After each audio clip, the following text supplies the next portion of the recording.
My lucky number is 13.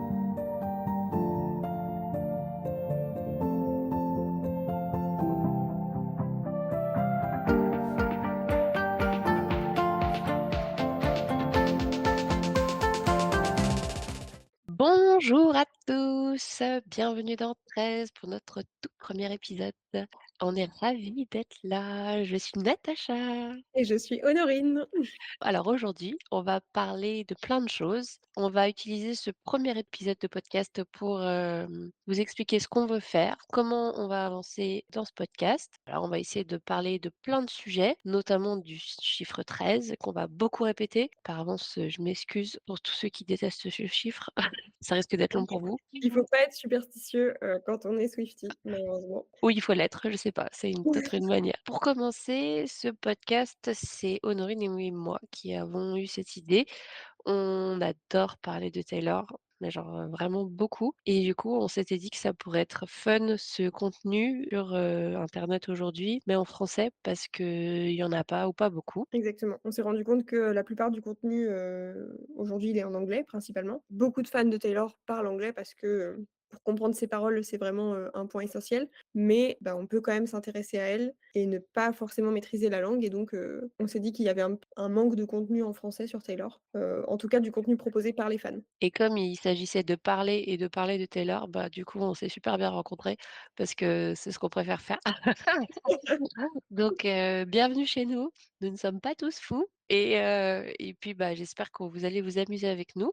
L'idée du podcast donc c'est de parler à la fois aux Swifties qui sont, bien, qui connaissent plein de trucs pour pouvoir, rentrer vraiment dans des sujets qui sont parfois un peu fous, c'est ce que je disais et puis, aussi c'est de pouvoir, bah, prendre un peu, sur le bas chemin tous les gens qui ont envie d'apprendre, sur Taylor, qui ont entendu parler d'elle, peut-être même qui sont allés au concert cette année et puis qui connaissent pas forcément tout, qui ont envie d'apprendre, plus, sur sa carrière, sur ce qu'elle a fait auparavant. Exactement, venez avec nous, on s'amuse bien et on avait envie du coup de consacrer ce premier épisode à vous expliquer, pourquoi 13, pourquoi, on a choisi ce nom pour le podcast. Pour beaucoup de Swifties, ça va paraître évident, mais peut-être pas pour tout le monde et surtout, on avait envie vraiment de rentrer dans le détail de l'importance du chiffre 13, chez Taylor Swift. Je pense qu'on peut commencer, par le plus évident. Natacha, je sais pas ce que tu en penses? Oui, bah, le plus évident, c'est qu'en fait, elle est née le 13 décembre et que du coup, bah, c'est son chiffre préféré et c'est un chiffre qui la suit depuis le tout début de sa carrière. Elle avait dit quelques fois en interview qu'elle avait eu 13 ans un vendredi 13, également que son premier album avait été disque d'or en 13 semaines, que son premier single avait été numéro 1 des charts, il avait une intro de 13 secondes. Enfin voilà, tout de suite, le chiffre 13, il a commencé à être très, très, très présent. Parfois même dans les remises de prix, elle était souvent assise au rang 13 ou à la place M, qui est donc la 13e lettre de l'alphabet et ces soirs-là, bah, elle gagnait les prix donc pour elle, c'était un chiffre qui lui portait bonheur. Ouais, exactement, à tel point que même, je sais pas si certains ont vu les images, mais au tout début de la carrière de Taylor, pendant ses 2 premières tournées, en fait, elle se traçait un 13 sur la main et c'est encore quelque chose qui est très présent aujourd'hui chez les Swifties, pour ceux qui ont été au concert, cette année, on avait tous et toutes un 13, de tracé sur la main. Alors elle, elle le faisait avec une mixture très particulière qu'elle avait expliqué en interview, Mmh. avec un Sharpie, tu sais, c'est les feutres noirs là et un Ouais, horrible à enlever ça, ça doit ouais. être affreux. Même avec de l'eyeliner, je crois, enfin, il me semble qu'il y avait quelque chose comme ça. Donc D'accord. un mélange bien résistant, je pense et effectivement, du coup, tout le long de sa carrière, c'est quelque chose qui la suit et à tel point que c'est devenu un peu un jeu entre elle et les fans de, déceler les 13 un peu partout, que ce soit, dans la durée de ses chansons, dans les paroles de ses chansons, dans ses clips et aussi parfois, bah, en fait, dans des événements qui sont, pas forcément maîtrisés par Taylor. Je pense qu'on pense, tout de suite, au À quoi fameux tu penses? au fameux 13 septembre 2009, Ah oui, oui, effectivement, j'y avais pas pensé tout de suite. Effectivement, c'est une date, dans l'historique, de J'en ai quand Taylor même marre Swift. de dire, il y a la Révolution française et il y a le 13 septembre 2009. Exactement. Honorine qui est, chargée d'histoire, à l'université de Taylor Swift, Appelez-moi heu Stern. vous apprendra que le 13 septembre est une date très importante puisqu'en fait, c'est une date qui a fait basculer un petit peu, Taylor, dans sa carrière puisque alors on reviendra sur cette date, hein, vous inquiétez pas, c'est vraiment quelque chose qu'on va balayer aujourd'hui, mais qui va être creusé plus tard, dans plein d'épisodes et voilà, le 13 septembre, ouais. Tu veux rentrer dans le détail du 13 septembre ou au moins pour expliquer ouais, vas-y. Ah, il faut pas me lancer sur le sujet, mais Le 13 septembre, c'était, les VMAs, il y a pas mal d'années maintenant, puisque c'était donc le 13 septembre 2009, c'était les VMAs, donc les Video Music Awards, qui est une cérémonie de remise des prix qui est quand même assez importante aux États-Unis, qui récompense, les clips vidéo et c'est en fait, lors de cet événement, alors je vais pas rentrer dans le détail aujourd'hui, mais lors de cet événement, qu'il y a eu vraiment les prémices de la grosse mésentente entre Taylor et Kanye West. Mmh. J'en dis pas plus pour l'instant, je pense que c'est un bon teasing, je sais pas ce que tu en penses? Ouais, je pense que c'est pas mal. Mais on reviendra dessus parce qu'il y a beaucoup de choses à dire sur le sujet. Comme on était au début de sa carrière, il y a déjà quelques tresses qu'on a retrouvées. En fait, c'est que dans le clip de Ours, le bureau de Taylor Swift est au 13e étage. Par exemple, son deuxième album, Fearless, il a 13 chansons. Bon, bah, ça, c'était pas, à mon avis, le fruit du hasard. Et puis, toi, tu voulais me parler d'une chanson qu'on ne trouve pas nulle part, mais que toi, tu dois avoir, dans tes petits papiers, quelque part. Ouais, dans mes petits papiers de vieille Swiftie. Alors, faut savoir que, moi, je suis fan de Taylor depuis vraiment le tout début de sa carrière. Je pense que j'ai commencé à écouter, je devais avoir 12-13 ans, quelque chose comme ça. 13 ans, haha.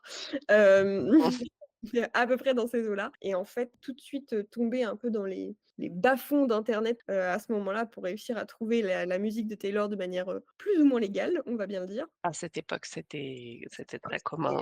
oui, clairement, tu installais 14 000 virus sur ton ordi en téléchargeant une chanson. Tout ça pour une chanson qui est jamais sortie, en plus. Ça pour une chanson qui est jamais sortie, mais qui s'appelle 13 Blocks, donc 13 pâtés de maison en français, et en fait, dans laquelle elle conduit pendant 13 pâtés de maison pour aller rompre avec son petit ami et dans les paroles, en fait, pendant ces 13 pâtés de maison, elle tergiverse sur est-ce qu'elle prend la bonne décision ou pas, de quitter son petit ami. C'est une chanson qui est jamais sortie, qu'elle a écrite en 2005, si je me trompe pas et voilà, qui est Qu'on un peu espère voir un jour méconnue. dans les vault tracks, de début, si jamais un jour, il Peut-être, sort. peut-être. Il Ah, y a des pronostics en tout cas il y a sur des les votes. pronostics. Ce qu'on va voir, là, c'est un truc de fou parce que Honorine, elle a fait un travail, les gars, vous avez même pas idée. Elle est tombée la tête dedans, là, et elle a commencé à compter plein de trucs comme ça et là, on l'a perdue. On l'a perdue pendant quelques minutes en mode, elle était là: «Attends, attends, attends, il y en a 13, il y en a 13». C'est compté jusqu'à 13 par contre, hein.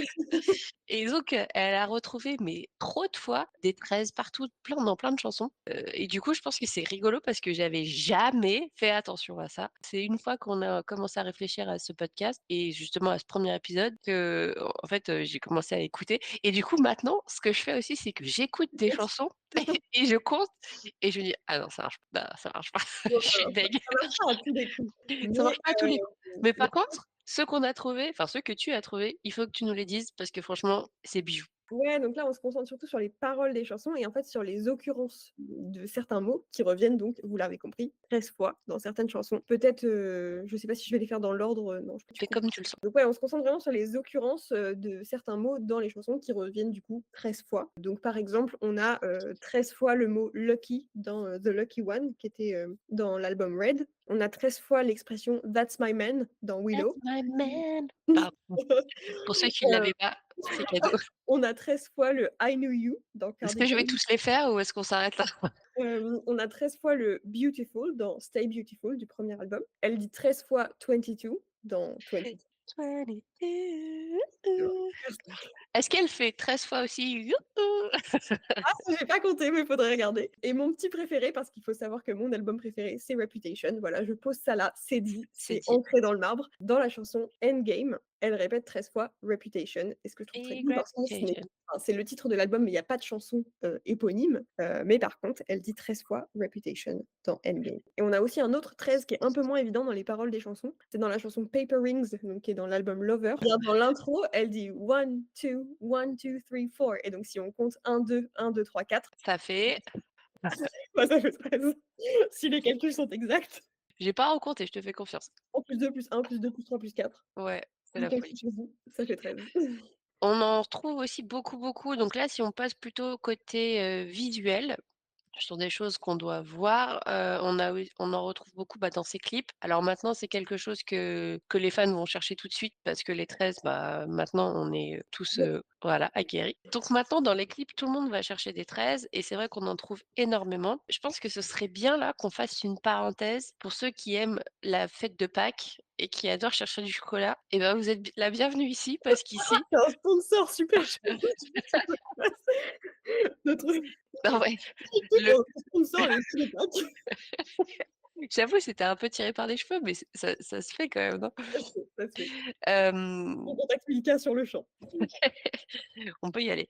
C'est bientôt la fête de Milka. Donc, ce que je voulais dire, c'est que je pense que c'est le bon moment pour faire un point, une leçon dans la Swiftisphère. Qu'est-ce que c'est que les easter eggs? Et là, Honorine, c'est à toi. Il faut qu'on s'assoie tous. Asseyez-vous les enfants, je vais vous expliquer. Sortez vos carnets, écoutez bien, c'est Alors très important. les easter eggs, donc en anglais, ce sont les œufs de Pâques, Voilà, et en fait, c'est quelque chose que Taylor adore. C'est en gros des indices. C'est faire de toutes ces chansons, de tous ces albums, de tous ces clips, de tout ce qu'elle produit, une chasse au trésor, qui est absolument formidable si on a vraiment envie de plonger dedans la tête la première. Et c'est un peu notre cas, hein, Natacha, malheureusement, on est un peu toqués. c'est faux. Mais que ce soit dans ses chansons, dans ses clips, dans ses apparitions publiques, tout peut être un indice. Dans ses tenues, ce qui a Voilà. été récemment, très, très, très vu, c'était ses tenues, les noms de ses sacs à main, c'était en fait des callbacks sur ses les chansons qu'elle allait sortir, enfin des trucs de fou quoi, vraiment, Ouais, ouais, ouais. Alors après ça a commencé bien plus simplement que ça, hein. À la oui, base, les easter eggs dans ses premiers albums, c'était dans les versions physiques des CD, dans lesquels il y a un petit livret sur lesquels sont écrits les paroles. jadis, au temps des Autant des CD. Un peu après la disquette. Donc à l'époque des CD, des premiers albums de Taylor, en fait, ce qu'elle faisait, c'est que comme elle voulait vraiment que les fans prêtent attention aux paroles, et bien, dans les petits livrets sur lesquels étaient écrits les paroles, la plupart du temps, les paroles étaient écrites en minuscules, mais avec par-ci par-là des lettres en majuscules. Et si on les regroupait, et bien, ça faisait un code un peu secret. Et donc, c'était les premiers Easter eggs. moi je pense que Taylor, elle doit kiffer les escape games. Pensez pas? C'est obligé. Et tu sais qui aime aussi les escape games? Selena Gomez. Voilà, franchement, je suis sûre, tu les mets les 2 là, elles sont là, comme des folles. Parenthèse, mais je ça vient de C'est sûr. me passer comme ça. Je t'ai Et coupé, excuse-moi. donc voilà, les premiers easter eggs, c'était ça, c'était vraiment pour que les fans prêtent attention aux paroles et en fait, ce code qu'on pouvait trouver dans les paroles, ça donnait une petite indication sur la chanson, sur l'album, sur, une thématique en particulier, un petit message secret qui était dédié aux fans. Et puis, plus on a avancé dans la carrière de Taylor, plus ça a pris des proportions assez énormes, puisqu'elle a compris qu'on cherchait les easter eggs, qu'on comprenait les easter eggs, qu'on partait dans des théories absolument abracadabrantesques, Mmh. je me permets ce mot. Oui, oui, Et permets-toi, c'est donc, le moment.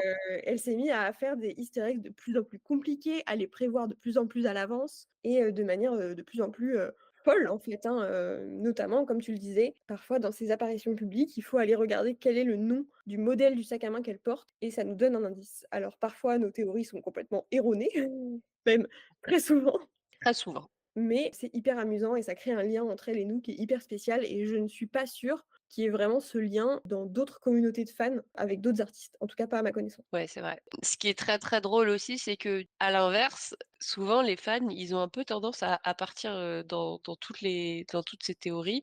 Ce qui est assez intéressant aussi, c'est que, par exemple, un easter egg qui est très drôle, c'est qu'elle sort souvent ses albums à des dates qui font 13. Par exemple, Lover est sorti un 23 août, 2 + 3 + 8 13. Midnight est sorti un 21 octobre, 2 + 1 + 10 = 13. Folklore est sorti un 24 juillet, 2 + 4 + 7 13, enfin voilà, je vous en passe et du coup, ce qui est assez drôle, enfin moi je trouve ça drôle parce que je regarde ça avec un regard, mi-attendri, mi-amusé, c'est les fans ont tendance à vouloir ajouter tous les chiffres de la terre pour leur donner un sens qui n'est pas du tout parfois, on comprend pas trop. Il y a des chiffres qui sortent, qui arrivent, on a des 4, on a des 10, enfin en ce moment il y a tous les chiffres de la terre qui se bousculent au portillon et moi ça me fait sourire parce que franchement je trouve ça très, très joli. Mais j'apprécie, l'investissement des fans, là-dedans et franchement, je trouve que c'est on peut dire ce qu'on veut sur les fans de Taylor Swift et cetera, mais par contre, ils sont hyper investis. Ouais, Enfin, ouais, on moi je suis assez difficilement pas admirative plus. de ces gens qui trouvent des connexions, complètement folles, dans des choses qui, de prime abord, ne paraissent avoir aucun sens. Je pense que c'est des gens qui pourraient être très bons en profiling ou FBI, tu vois? Ceux qui avaient trouvé la théorie des 112 jours, on reviendra dessus et franchement, chapeau. Pas sûre On a qu'elle soit avérée au final cette tu théorie, mais crois? en Je tout sais cas pas. elle tient la route, elle tient la Ouais, route. elle tient la route, j'avoue. Elle a pas été validée officiellement par, Taylor Nation, mais elle tient la route. Effectivement, je pense qu'il y a 2-3 problèmes sur la terre où il faudrait affecter les Swifties et je pense qu'on pourrait y arriver. Non mais Xavier Dupont de Ligonnès, on le retrouve comme ça, hein. Il suffit qu'on s'y mette tous et puis, Donc tout ça pour dire que les easter eggs, c'est hyper important, mais on reviendra sur cette notion, mais je pense que c'était important qu'on l'introduise dans ce premier épisode parce qu'on va beaucoup en parler et des easter eggs découlent beaucoup de choses.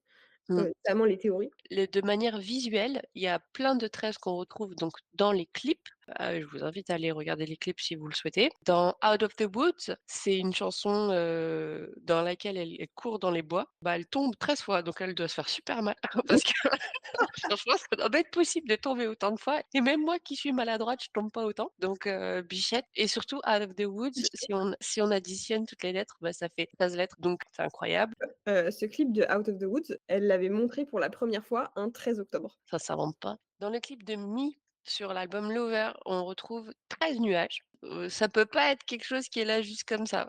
Dans le clip de Bejeweled, qui est vraiment une pépite, enfin moi je l'adore ce clip. J'adore cette chanson, mais j'adore ce clip aussi. Elle monte dans un ascenseur cette fois-ci et il y a 13 étages. Il y a encore plein de choses à dire même sur les étages sur cet ascenseur, c'est un truc de fou. Visuellement, on le retrouve très souvent, ce 13. Oui, d'ailleurs, elle a même confirmé, hein, que bien souvent, s'il y a un 13 dans un de ses clips, d'une manière, enfin, de quelque manière qu'il soit, présent, c'est fait exprès. Moi, Mmh. j'aime bien, en fait, chercher les 13, que ce soit dans les paroles, dans les vidéos, dans les, dates de sortie, je trouve que c'est vraiment l'easter egg le plus facile à trouver, et qui, en même temps, est une constante depuis le début de sa carrière et qui, du coup, fait que, je sais pas, il y a un peu un côté, c'est vraiment le chiffre qui est présent depuis le début et donc il y a C'est pour un moi vrai easter egg pour toi. voilà, C'est pour moi, pas il y a un juste, quelque chose qu'on va tirer par les cheveux, non, pour moi, il y a un côté un peu nostalgique de c'est un peu la valeur sûre, ouais. tu vois? Peu importe dans tous les sens dans lesquels partent les théories, on peut toujours compter sur le 13, tu vois? Le 13 sera toujours là. Le 13 sera toujours là et en fait, comme il est là depuis le début et ben, pour moi, j'ai un peu l'impression que quand Taylor, aujourd'hui encore, inclut des 13 dans quelque chose, dans ses chansons, dans ses clips, dans ses communications, je pense à la Taylor d'il y a 15 ans qui le faisait déjà et je sais pas, pour moi, il y a quelque chose d'assez nostalgique avec le 13, en fait. Et du coup, le fait qu'on ait appelé notre podcast 13, bah, c'est aussi quelque chose de très fiable parce qu'on se dit: «Bah, voilà, on peut pas être plus dans l'ADN de Taylor Swift que ça». Donc je pense que ça doit te faire du bien à toi. Ouais et puis on est sûr qu'au moins le nom de notre podcast n'est pas une théorie qui va s'écrouler du jour au lendemain. C'est pas faux, c'est pas faux. On l'a pas appelé 112 jours, tu vois? C'était un premier épisode pour vous parler de plein, plein de choses. Je pense qu'il y a juste un petit truc qui est marrant à rappeler, c'est que, Taylor Swift, elle avait aussi dit que même si du coup le 13 est son chiffre porte-bonheur, elle avait très hâte d'avoir 31 ans puisque ce serait, 13 à l'envers et du coup le 31 est aussi pas mal présent dans, Ouais. alors pas autant que le 13, mais il y a quelques fois où le 31 n'est pas, anodin et je pense qu'on va en citer qu'un, aujourd'hui parce que sinon on va noyer nos auditeurs, dans des chiffres, et c'est vraiment pas le but. Je pense le plus récent, en date, c'est le dernier album qui est sorti, qui s'est avéré être un double album, dans lequel il y a au total 31 chansons et je suis Et une certaine que c'est pas anodin. ah bah, c'est sûr, c'est pas anodin. C'est sûr que pour elle, elle a fait ça en y réfléchissant. Ouais. Après personnellement, j'aurais peut-être faire un peu de tri, mais là n'est pas le sujet du jour.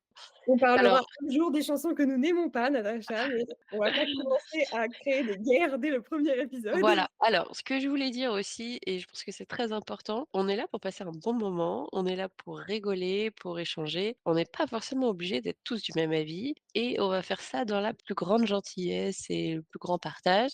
Je suis désolée si un jour je dis que j'ai une chanson que vous adorez que je n'aime pas, voilà, j'ai encore le droit et de cette même manière, quand je dis des choses qui n'engagent que mon opinion, eh bien voilà, je suis désolée. C'est notre opinion, bien évidemment. Voilà.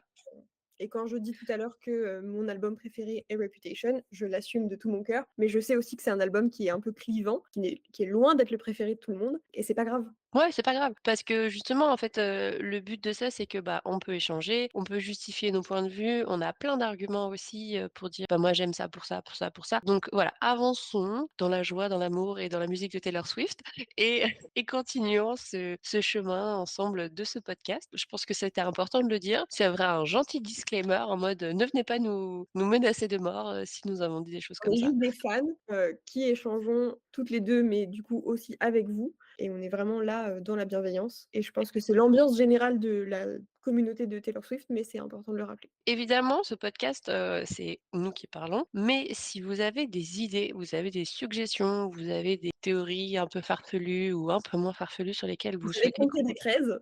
si vous avez compté d'autres choses, n'hésitez pas à nous en faire part, à nous écrire sur les réseaux sociaux, par mail. Voilà, en fait, c'est quelque chose qu'on construit aussi, avec vous. Donc n'hésitez pas vraiment à nous contacter. On a plein d'idées, hein. C'est vraiment pas les idées qui manquent, mais on serait aussi très heureuse heureuse de faire, des choses qu'on nous a réclamées. On a très hâte d'avoir vos retours, on a très hâte de vous partager nos autres idées, mais évidemment, c'est quelque chose qui doit être vivant et on sera vraiment ravis d'avoir vos suggestions. Donc prochain épisode, bon bah pas dans 13 jours, je suis désolée, on va faire, un petit écart à la moyenne, on va dire dans 2 semaines. Puis bah, on va parler de plein d'autres choses, pour la prochaine fois. À bientôt tout le monde. À bientôt Natacha. À bientôt Norine. Au revoir. Et voilà, c'était encore une belle journée pour parler de Taylor Swift dans notre podcast 13. Si cet épisode vous a plu, n'hésitez pas à vous abonner pour ne manquer aucun épisode et suivez-nous sur Instagram @13.podcast. Vous pouvez également nous écrire pour nous proposer des idées d'épisodes, des chansons analysées ou d'autres théories. Et d'ici là, à bientôt les Swifties. My lucky number is 13.